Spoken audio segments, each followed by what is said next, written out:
Vamos a cantar una estrofa del 176, la última estrofa, la número 4. Grato es decir la historia, el que la sabe ya, parece que de oírla, sediento aún está. Y cuando el nuevo canto en gloria entonaré, será la antigua historia que en vida tanto amé. Esta estrofa número 4 del 176. Grato es decir la historia, el que la sabe ya, parece que de oírla sediento aún está. Y cuando el nuevo canto en gloria entonaré, será la antigua historia que en vida tanto amé. Qué bella es esa historia, mi tema ya en la gloria, será la antigua historia de Cristo y de su amor. Vamos a leer varios pasajes en Hechos de los Apóstoles, empezando en el capítulo 20, versículo 35. Hechos de los Apóstoles, capítulo 20, versículo 35. Y es el apóstol Pablo hablando a los creyentes y le va a decir en Hechos 20, 35, en todo os he enseñado que trabajando así se debe ayudar a los necesitados y recordar las palabras del Señor Jesús, que dijo, más bienaventurado es dar que recibir. Y cuando usted revisa las palabras del Señor Jesús y va a Mateo, Mateo es el libro donde nos sentamos a escuchar al Señor Jesús. El sermón del monte, las parábolas del reino, el sermón del olivar. En Mateo nos sentamos a escuchar la voz del Señor Jesús y a pesar de que hay palabras de vida muy impresionantes como bienaventurados los de limpio corazón porque ellos verán a Dios, la verdad es que yo no consigo más bienaventurado es dar que recibir. Bueno, me voy a Marcos y en Marcos Cristo habla muy poco. De los 4 evangelios, en Marcos Cristo trabaja, actúa, acciona, hace. Habla menos, pero hace más. El perfil biográfico de Marcos es ver a un Cristo actuando y haciendo en función a los perdidos. Por eso el versículo más importante de Marcos es palabra del Señor Jesús. En todo dice que no he venido para ser servido, sino para servir y para dar su vida en rescate por muchos. Y paso de Marcos 1 a Marcos 16 y no consigo más bienaventurado es dar que recibir. Bueno, me voy a Lucas. Y en Lucas están las grandes parábolas del Señor Jesucristo. En Lucas está el sembrador. El sembrador sale a sembrar, pero no hay nada de este versículo. En Lucas está el hijo pródigo. Un hombre tenía 2 hijos y el menor le dijo a su padre, dame la parte de los bienes que me corresponde. Está el buen samaritano. Un hombre descendía de Jerusalén a Jericó y cayó en manos de ladrones. Pero no consigo en todo Lucas más bienaventurado es dar que recibir. Bueno, llegó a Juan. En Juan, Cristo es presentado como el gran yo soy. Y nos lo sabemos algunos de memoria, los 7 yo sois. Yo soy la luz del mundo. Yo soy el pan de vida. Yo soy la puerta. Yo soy el buen pastor. Yo soy el camino, la verdad y la vida. Yo soy la vid y vosotros los pámpanos. Pero de ninguna manera encuentro más bienaventurado es dar que recibir. Y tengo que llegar al libro de Hechos. Y si no fuera por esta referencia que hace Pablo en un discurso ante los creyentes, hubiésemos perdido estas palabras del Señor Jesús. Y cuán importante en nuestras vidas entender más bienaventurado, más feliz, más alegre, más dicha hay en dar que en recibir. Pero ahora, teniendo en cuenta la cláusula anterior, Pablo dice recordar las palabras del Señor Jesús. Bueno, así como hay un perfil en Mateo, Cristo, el rey que enseña, Así como hay un perfil en Lucas, Cristo el maestro que dice parábolas, tiene que haber un perfil en Hechos de los Apóstoles de las palabras del Señor Jesús. Y quiero hacer un paneo de todas las veces que Cristo habla en este libro de Hechos para saber qué nos quiere decir Cristo en este libro que está después de los evangelios. Entonces vamos a empezar desde el principio hasta el fin en Hechos capítulo 1 versículo 4. Hechos capítulo 1 versículo 4: y estando juntos les mandó, y aquí vienen las palabras del Señor Jesús, que no se fueran de Jerusalén, sino que esperasen la promesa del Padre, la cual les dijo: oísteis de mí, porque Juan ciertamente bautizó con agua, mas vosotros seréis bautizados con el Espíritu Santo dentro de no muchos días.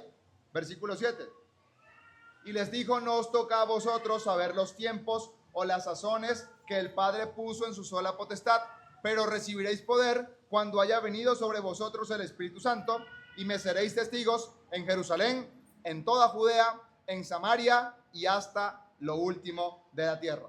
Y quiero ver acá palabras del Señor Jesús, palabras de expectación. ¿Y sabe qué es difícil en esta vida? Esperar sin huir.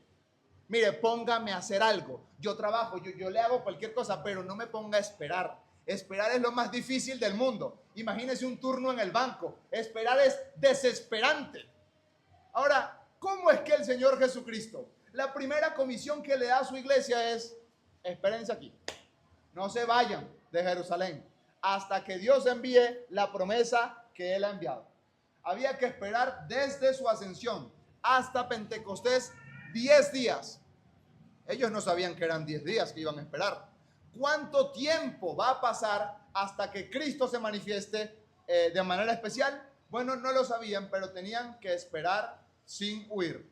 En Sicar está la samaritana que había creído, y los samaritanos que creyeron en el Señor quizás necesiten ayuda. Hay que esperar sin huir. Allá en Gadara está el gadareno que posiblemente le predicó a otros. Alguien tiene que ir a verlo. Hay que esperar sin huir. La mujer sirofenicia, por allá en Tiro y Sidón, en otro país, posiblemente necesite ayuda de confirmación en la fe. Hay que esperar sin huir. A veces queremos tomar control de las situaciones y tenemos que entender las palabras del Señor Jesús de que no puedo adelantar los procesos. Todavía el Espíritu Santo no había venido sobre los creyentes, y aunque es difícil, esperar es la voluntad de Dios en esta oportunidad, que ellos esperen en Jerusalén. Pero no es una espera pasiva, porque el que espera desespera. Y poniendo el ejemplo del banco, yo estoy viendo cómo pasa un número tras otro y un número tras otro, y todavía no llega mi turno. Me desespero. Bueno, pero la espera en Cristo no es una espera pasiva, es una espera activa. Ellos están haciendo cosas que si bien es cierto no es de impacto mundial, sí es de impacto dentro de la iglesia. Van a escoger al sucesor de Judas, van a estar reunidos orando hasta que llegó el Espíritu Santo. Y me pregunto en mi vida, ¿estamos dispuestos a pagar el precio de la espera? ¿O queremos hacer las cosas de arrebato y no entender la voluntad de Dios? Saúl pecó por no esperar al profeta de Dios. Y esa impaciencia le costó a él el reino entero. Y cuán difícil es decir esto, pero hay que aprender a esperar en el Señor. Ahora vamos a capítulo 9, versículo 4. Capítulo 9, versículo 4, otras palabras del Señor Jesús. Y cayendo en tierra oyó una voz que le decía: Saulo, Saulo, ¿por qué me persigue? Él dijo: ¿quién eres, Señor? Y le dijo: yo soy Jesús, a quien tú persigues. Dura cosa te es dar coces contra el aguijón. Él, temblando y temeroso, dijo: Señor, ¿qué quieres que yo haga? Y el Señor le dijo: levántate y entra en la ciudad, y se te dirá lo que debes hacer. Y aquí veo palabras de confrontación. Saulo cree que está haciendo la voluntad de Dios. Saulo tiene celo por el Jehová Dios del Antiguo Testamento, y Saulo entiende que está haciendo la voluntad de Dios al atrapar a esa secta de los nazarenos, a los seguidores de ese camino que según él estaban en contra de la voluntad de Dios. Y Saulo tiene que confrontarse con el mismo Dios y escuchar: Saulo, Saulo, ¿por qué me persigues? Y quiero ver acá que las palabras del Señor Jesús me llevan a entender que yo tengo que rendirme sin resistir. Y nos ha pasado muchas veces. La palabra de Dios nos ilumina el entendimiento y creíamos que estábamos bien haciendo algo y entendemos que no. Y el Señor nos da media vuelta a la vida y hay que cambiar a hacer su voluntad. Y no es que, bueno, es que, me cuesta mucho hacer esto. No, son las palabras del Señor Jesús. Es la voluntad de Dios que se haga eso. Y aunque me duele en la vida, y aunque vaya en contra de lo que yo había creído, pensado o actuado antes, tengo que rendirme a la voluntad de Dios. Lo he contado más de una vez, pero estábamos allá todavía en Soacha, en Bogotá, y cuando estábamos en el estudio llegamos a Segunda de Tesalonicenses. Y íbamos a hablar de la época de la tribulación. Y yo leí en el versículo, en la lectura público, Dios envía un poder engañoso para que crean a la mentira. Yo leí así. El hermano Guillermo me interrumpió. La mentira, porque yo había leído mal. Y yo había estado por 20 y tantos años de mi vida leyendo mal ese versículo, porque es que Dios no envía un poder engañoso para que crean a una mentira. No, Dios envía un poder engañoso para que crean la mentira. La personificación de aquel que es la mentira encarnada. Dios envía un poder para que le crean al mismo diablo. ¿Y cuántas veces estamos así? Leyendo con presbicia, con miopía la Biblia, con astigmatismo, y no nos damos cuenta que lo que hemos leído una y otra vez lo estamos leyendo mal.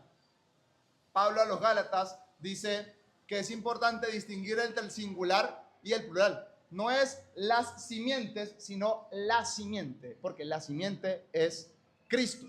Pablo habla de la importancia de los caracteres en Gálatas. Mirad con cuán grandes letras os escribo. Es importante cada una de las palabras que tenemos acá en la Biblia y es importante interpretarlas bien. El Señor Jesús a los escribas, cuando la parábola del buen samaritano, les va a decir, ¿cómo lees? Y ese cómo lees es cómo estás interpretando la Biblia. ¿Lo estás interpretando de manera correcta o estás poniendo por delante el filtro de tus prejuicios, de tus opiniones, de tu manera de ser y de tu comportamiento para poder leer la Biblia y adaptarla y potabilizarla a tu entorno? Cuán importante es sacarse ese filtro y leer la palabra de Dios como es, tal cual, en la verdad. Tengo que rendirme sin resistir. Saulo cambió su vida desde ese momento, pensando que agradaba a Dios, se dio cuenta que estaba desagradando a Dios y persiguiendo al mismo Señor Jesucristo. Pero vamos a continuar a capítulo 15. Capítulo 10, versículo 15. Capítulo 10, versículo 15. Volvió la voz a él la segunda vez. Lo que Dios limpió, no lo llames tú común. Y quiero ver acá palabras de inclusión. Pedro nunca había comido un animal que estuviera prohibido en la ley del Antiguo Testamento. No comía bagre, no comía cerdo, no comía ningún animal que fuera prohibido por la ley.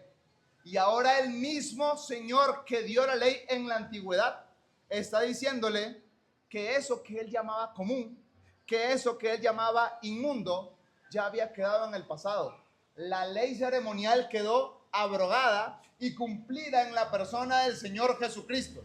Y ahora el Señor Jesús le dice, lo que Dios limpió, no lo llames tú común. Y aquí hay palabras de inclusión porque ahora yo tengo que aceptar sin excluir la voluntad de Dios. Y me llevo bien con los hermanos que piensan como yo.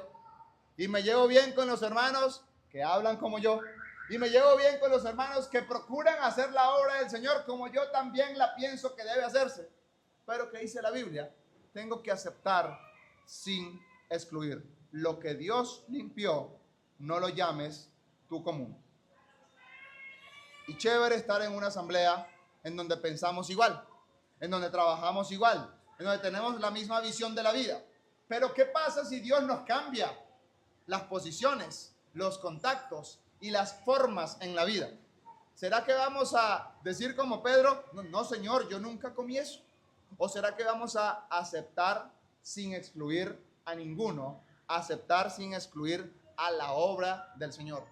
al final Pedro entendió, es la voluntad de Dios que se le predique a un gentil inconverso llamado Cornelio. Y Cornelio iba a creer en el Señor, decía el hermano, una sola predicación suficiente para que Cornelio y su familia pasara de la confusión a la conversión. Es el título de la serie que estamos llevando en Porfía. Bueno, que ya terminó en Porfía el día de ayer. Entonces, aceptar sin excluir la voluntad de Dios. Vamos a capítulo 18, versículo 9. 18:9, Pablo está en Corinto, lo están persiguiendo. ¿Y cuántos problemas pasó Pablo en la ciudad de Corinto? Versículo 9 dice, entonces el Señor dijo a Pablo en visión de noche, no temas, sino habla y no calles, porque yo estoy contigo y ninguno pondrá sobre ti la mano para hacerte mal, porque yo tengo mucho pueblo en esta ciudad. Y se detuvo allí 1 año y 6 meses enseñándoles la palabra de Dios. Vamos a capítulo 26, versículo 14.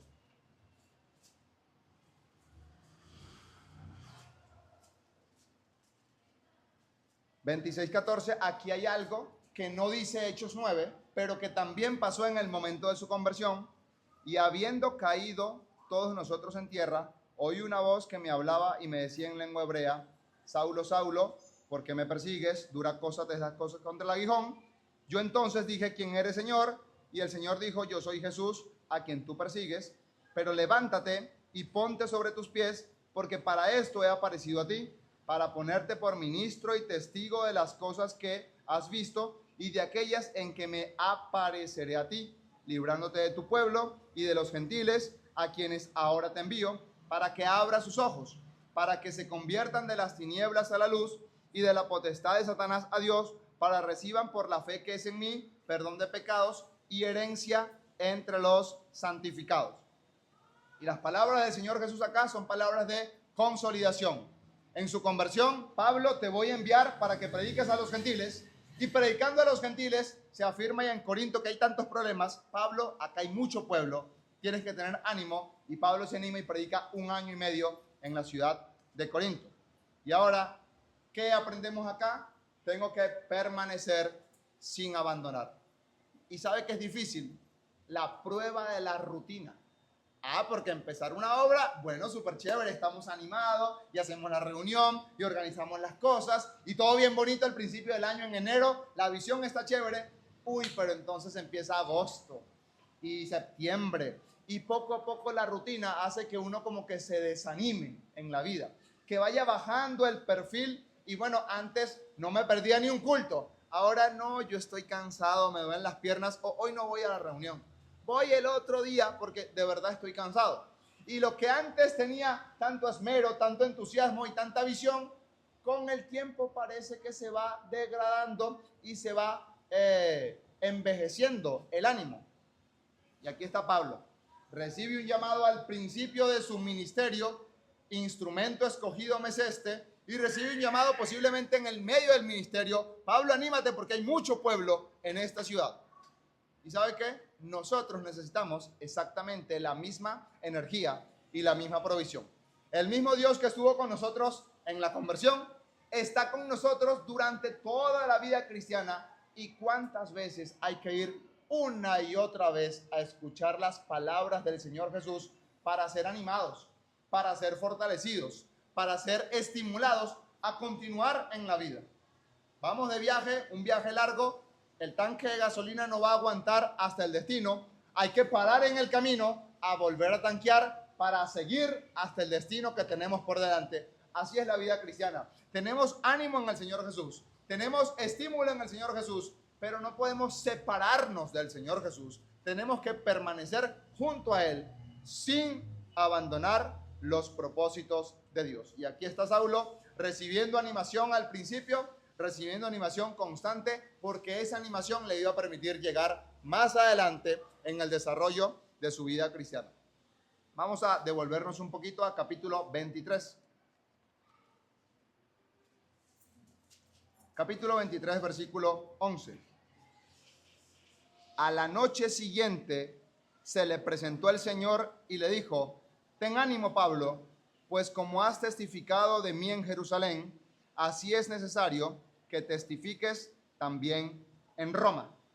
Y aquí veo palabras de proyección. Pablo está preso.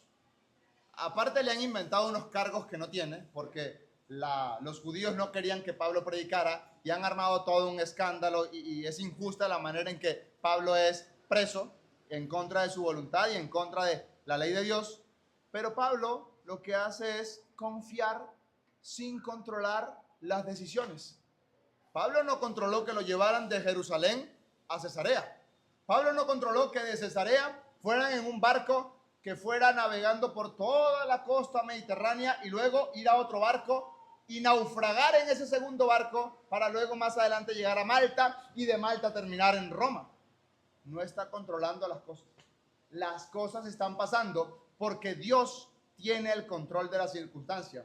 Y Pablo tiene que entender que tiene que confiar sin controlar las situaciones.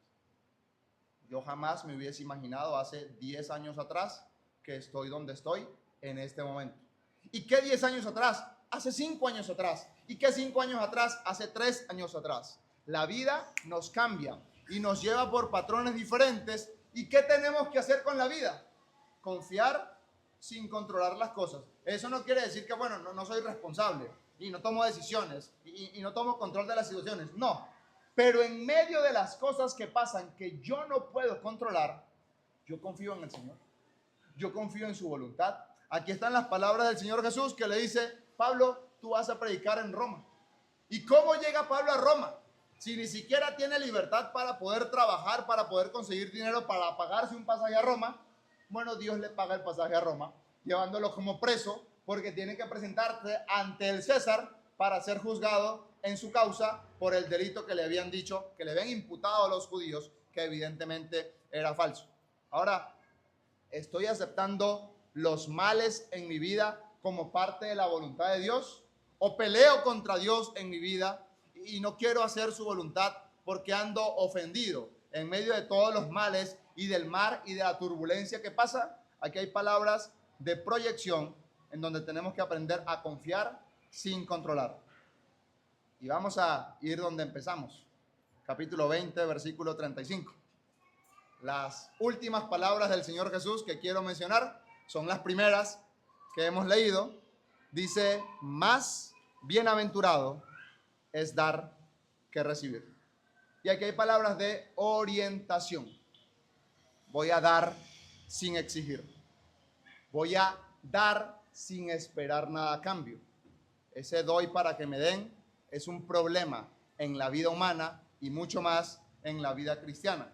Y a veces pensamos que tenemos que dar dinero, y puede ser que sea dinero en alguna ocasión. Pablo le agradece a los filipenses por haber enviado una ofrenda económica y lo saluda y le agradece por ese envío. Pero puede ser tiempo. Cuán importante el tiempo. Y Pablo le pide a Timoteo al final de su vida, en 2 de Timoteo: Timoteo, apúrate a venir antes del invierno. Pablo no necesita plata, no necesita comida, necesita tiempo con Timoteo y le está pidiendo a Timoteo compañía. Apúrate a venir antes del invierno. Pero ahora yo puedo dar servicio, obras y acciones que demuestren el amor por los demás. Dorcas había muerto y en el funeral de Dorcas mostraban todo el trabajo con que Dorcas había servido al pueblo de Dios. Actos de servicio que demuestren el amor por los demás. Yo puedo dar perdón. Y cuando doy perdón, a veces digo: oh, yo soy muy bueno, estoy dando perdón. No, el más beneficiado con el perdón es uno mismo, porque uno se sana, se limpia y deja todo en las manos del Señor. Pero cuando uno da perdón, aquella persona también es beneficiada con el perdón otorgado. Puedo dar esfuerzo y estoy trabajando en el Señor y quiero hacer las cosas bien, y el Señor ve eso, la obra de vuestra fe y el trabajo de vuestro amor. Eso es importante. Pero ahora, ¿cuán importante es dar un saludo? Romanos 16, todo el capítulo es: saluden a los hermanos. Y yo agradezco muchos saludos como el de la hermana Iris, tan atentos, tan amables, tan gentiles, en medio de cada tribulación y cada adversidad que ella misma puede pasar en la vida. Qué bonito es entender que hay personas que pueden dar un buen saludo en medio del pueblo del Señor. Las palabras del Señor Jesús acá, más bienaventurado es dar que recibir, son palabras de orientación para entender, voy a dar sin exigir. Y no tengo garantía de devolución en este mundo. Puede ser que yo haya invertido mucho y recogido poco de este lado del sol, pero no se preocupe, hermano. Del otro lado del sol, usted va a recuperar todos los dividendos invertidos en el desarrollo de la obra del Señor, porque Él no es un juez injusto y Él va a premiar la obra, la labor de cada uno de los creyentes. De modo que, así como tenemos perfiles de Cristo en los evangelios, Mateo, Marcos, Lucas y Juan, hay un perfil de las palabras del Señor Jesús en Hechos que nos animan a continuar adelante en la vida cristiana. Vamos a orar. Padre, en el nombre del Señor Jesucristo queremos llegar delante de tu presencia, dándote las gracias por las palabras del Señor Jesús. Él ha hablado palabras de vida y queremos estar cerca de Él. No queremos irnos. ¿A quién iremos? Solamente Él tiene palabras de vida que nos pueden salvar, que nos pueden consolar, que nos pueden restaurar, que nos pueden enfocar y que nos pueden dirigir en esta vida. Lo necesitamos a Él y necesitamos oírlo a Él y sus palabras de vida para poder andar en caminos de rectitud. Ponemos nuestras vidas con tantas debilidades, falencias, flaquezas y dificultades, pero también queremos pedirte que nos des un oído atento, presto, dócil a responder a tu voluntad, a responder a tu palabra, a responder a tus intenciones para nuestras vidas, para poder ser más útiles y en ese sentido, siendo más útiles, también ser más felices en nuestras vidas y en el desarrollo de tu obra. Queremos rogarte que prosperes tu palabra, que bendigas el esfuerzo del evangelio que muchos hermanos hacen y que bendigas a nuestros hermanos que en la reunión de hoy están ausentes, que los guardes en cada uno de los lugares y actividades que están realizando. Dejamos todo delante de ti en el nombre del Señor Jesucristo. Amén.